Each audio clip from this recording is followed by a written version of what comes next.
Hello friends, welcome to S academy. तो friends, आप लोगों में से बहुत सारे लोगों का ये मुझसे पूछ रहे थे कि भैया सही में रिवीजन कैसे करें, मतलब रिवीजन करने का स्ट्रैटेजी क्या होना चाहिए। क्योंकि मैंने आपको बोला कि नीट में सक्सेसफुल होने के लिए, ज़्यादा मार्क्स स्कोर करने के लिए आपको जो है रिवीजन ज़्यादा बार करना होगा। लेकिन रिवीजन करना कैसे है, क्या नोट्स पढ़ना है, कैसे करना है आखिर, तो इसी चीज़ पे मैं बात करने वाला हूँ कि आपका रिवीजन का क्या स्ट्रैटेजी होना चाहिए इन जो लास्ट टाइम जो बचा है आपका नीट के लिए उसमें। ठीक है, तो देखो इसी चीज़ पे बात करते हैं और ज़्यादा टाइम वेस्ट नहीं करते हैं, इस वीडियो में आगे बढ़ते हैं। ठीक है, देखो सबसे पहले अगर बात करें रिवीजन सभी लोग करते कैसे हैं। बहुत सारे बच्चे जो है रिवीजन का स्ट्रैटेजी रखते हैं कि नोट्स पढ़ना है और बुक पढ़ना है। ठीक है, तो ये स्ट्रैटेजी बिल्कुल गलत है। अगर आप सिर्फ नोट्स पढ़ोगे तो आपको वो चीज़ समझ में नहीं आएगा कि मेरा कौन सा टॉपिक क्लियर हो गया है और किस में अभी भी दिक्कत है। ठीक है, तो उससे आपको बच के चलना है। आपको करना कैसे है रिवीजन, सही तरीके में रिवीजन करना कैसे चाहिए। देखो रिवीजन करने के लिए सबसे पहले तो आपको ये बात ध्यान रखना है, आपको नोट्स तो पढ़ना ही है, नोट्स पढ़ने में कोई दिक्कत नहीं है, लेकिन सिर्फ नोट्स नहीं पढ़ना है। नोट्स कैसे पढ़ना है आपको, जैसे देखो आप पढ़ रहे हो, फिजिक्स कर रहे हो, ठीक है, फिजिक्स में रिवीजन करना है। ठीक है, तो फिजिक्स में रिवीजन कैसे करना है, पहले आपको क्या करना है, जल्दी से, मतलब एक ऐसा नहीं कि सब चीज़ पूरा रिवाइज करने लग गए, नहीं, सारा चीज़ रिवाइज करने का ज़रूरत नहीं है क्योंकि उस तरीके से क्वेश्चन पूछा ही नहीं जाता है। तो आप एक बार में जल्दी से उस चैप्टर को ओवरथ्रू हो लो कि चैप्टर में क्या क्या फार्मूलाज है, क्या क्या कॉन्सेप्ट है, उन चीज़ को फटाफट देख लो, जल्दी जल्दी देखो। ठीक है, और उसके बाद आप जब फार्मूलाज वगैरह देख लेते हो तो साथ में नोट्स रख के आप क्या करो, प्रैक्टिस करो। क्या करो, प्रैक्टिस करो। जब तक प्रैक्टिस नहीं करोगे तो आपको रिवीजन का कोई रिजल्ट नहीं मिलेगा। तो क्या करना है, सबसे पहले आपको जो भी नोट्स है उसको अच्छे तरीके से एक बार देख लेना है, तुरंत ज़्यादा टाइम नहीं देना है, जल्दी जल्दी देख लेना है। और देखने के साथ आपको क्या करना है, आपको क्वेश्चन सॉल्व करना है। ठीक है, क्वेश्चन सॉल्व किए, मान लो कोई क्वेश्चन सॉल्व नहीं हो रहा है तो देखिए उस किस टॉपिक का क्वेश्चन है, कहाँ से ये क्वेश्चन है, उसको हम जाके वहाँ से फिर से देखें और उस फॉर्मूला को कैसे अप्लाई करना है, कॉन्सेप्ट को कैसे अप्लाई करना है, वहाँ जाके आपको देखना है। ठीक है, फिर उस चीज़ को आप देख लोगे तो वहाँ से फिर आपको हमेशा एक दिमाग में बना रहेगा कि अच्छा ऐसा क्वेश्चन था तो मैंने यहाँ से सॉल्व किया था और इस चीज़ को इस तरीके से सॉल्व किया जाता है।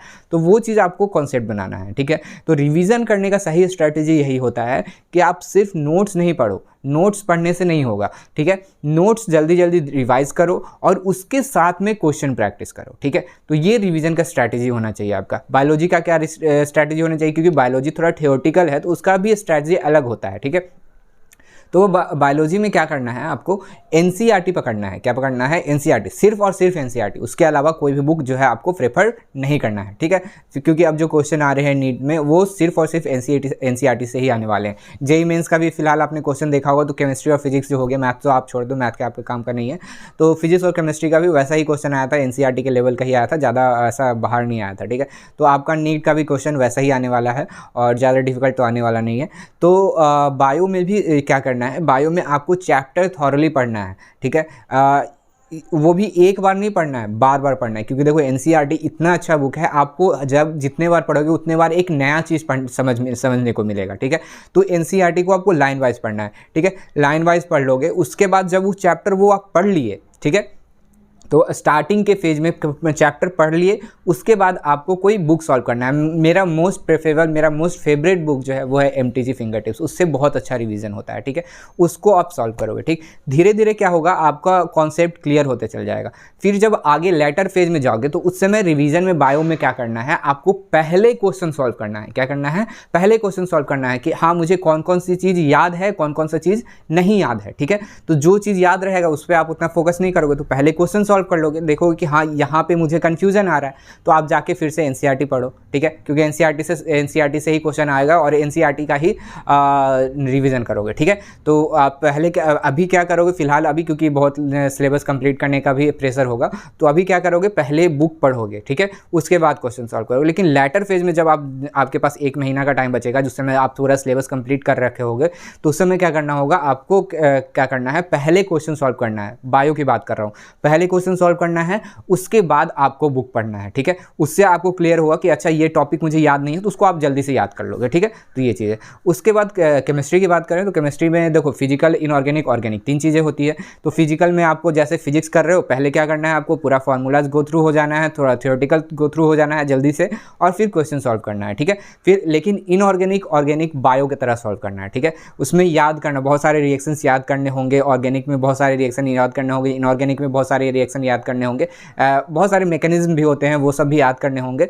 तो जो आपको याद नहीं रहेगा तो आप क्वेश्चन सॉल्व करोगे तो वहाँ से आपको याद करने को समझ में आएगा कि अच्छा ये मुझे याद नहीं रह रहा है, ठीक है। तो फिर उसको रिवाइज करोगे, ठीक है। तो ये चीज़ जो है आप इस तरीके से जो है स्ट्रैटेजी बना सकते हो अपने रिवीजन का। और रिवीजन का को ज़्यादा टाइम अलॉट करना है आप, ठीक है। रिवीजन जब ज़्यादा करोगे तभी आपका एक्यूरेसी मेंटेन होगा, और नहीं तो एक्यूरेसी मेंटेन नहीं हो पाएगा, ठीक है। तो ये चीज़ है। और इसी तरीके से आप रिवाइज करो। कैसे करना है, पहले आपको फिजिक्स हो गया या फिर फिजिकल केमिस्ट्री हो गया, उसमें फार्मूलाज और कुछ कॉन्सेप्ट जो है उसको सबसे पहले जल्दी से गो थ्रू हो जाना है, और उसके बाद आपको क्या करना है, आपको क्वेश्चन सॉल्व करना है, ठीक है। और क्वेश्चन सॉल्व करने समय आपको समझ में आएगा कि किस तरीके से मुझे कहाँ कौन से टॉपिक में दिक्कत हो रहा है, फिर उसको जाके आप सॉल्व करोगे, ठीक है, उसको आप क्लियर करोगे। फिर बायो में क्या कहा मैंने आपको, एनसीईआरटी पढ़ना है, फिर आपको क्वेश्चन सॉल्व करना है, ठीक है। और ये स्टार्टिंग में अभी करोगे, ठीक है। लेकिन जब बाद में आपका लगभग सिलेबस पूरा कंप्लीट हो जाएगा, आपका तैयारी पूरा कंप्लीट हो जाएगा, उस समय क्या करना है, पहले आपको क्वेश्चन सॉल्व करना है, फिर आपको बुक पढ़ना है, ठीक है। क्वेश्चन सॉल्व किए, नहीं आया कुछ क्वेश्चंस, उसको हम एनसीईआरटी से क्लियर किए, तब वो क्या रहेगा, दिमाग में बना रहेगा कि अच्छा ये क्वेश्चन मुझसे नहीं बन रहा था तो ये मुझे ज़्यादा बार पढ़ना है, ठीक है। तो ये चीज़ें आपको करनी है, ठीक है। तो यही सब चीज़ें जो था मुझे आपको बताना था कि आप रिवीजन किस तरीके से कर सकते हो। लास्ट के मंथ में रिवीजन बहुत ज़्यादा इंपॉर्टेंट होता है, और जब रिवीजन आप करोगे तभी आपका मार्क्स जो होगा इम्प्रूव होगा, ठीक। तो यही चीज़ें हैं। नीट का फॉर्म आ गया है, अब आप फिल कर सकते हो। 9 फरवरी मतलब कल ही फॉर्म आया है, और कल से ही फॉर्म फिलअप होना स्टार्ट हो गया है, तो आप देख लो, उसको फॉर्म फिल कर लो, ठीक है। तो बस यही चीज़ मुझे इस वीडियो में बताना था। आई होप आपको सारी चीज़ें समझ में आ गए होंगे, और रिवीजन का स्ट्रैटेजी कुछ ऐसा ही आप बनाओगे, ठीक है। तो बस इस वीडियो में इतना ही रखते हैं। अगर ये वीडियो आपको अच्छा लगा तो इस वीडियो को लाइक करो, अपने सभी दोस्तों के साथ इस वीडियो को शेयर करो, और अगर फिर भी आपको कोई कन्फ्यूजन रह जाता तो कमेंट करना, मैं उसका रिप्लाई जरूर दूंगा। और अगर आप हमारे चैनल पर पहली बार विजिट कर रहे हो तो हमारे चैनल को सब्सक्राइब भी जरूर करना। तो बस इस वीडियो में इतना ही रखते हैं, मिलते हैं अगले वीडियो में। Thanks for watching.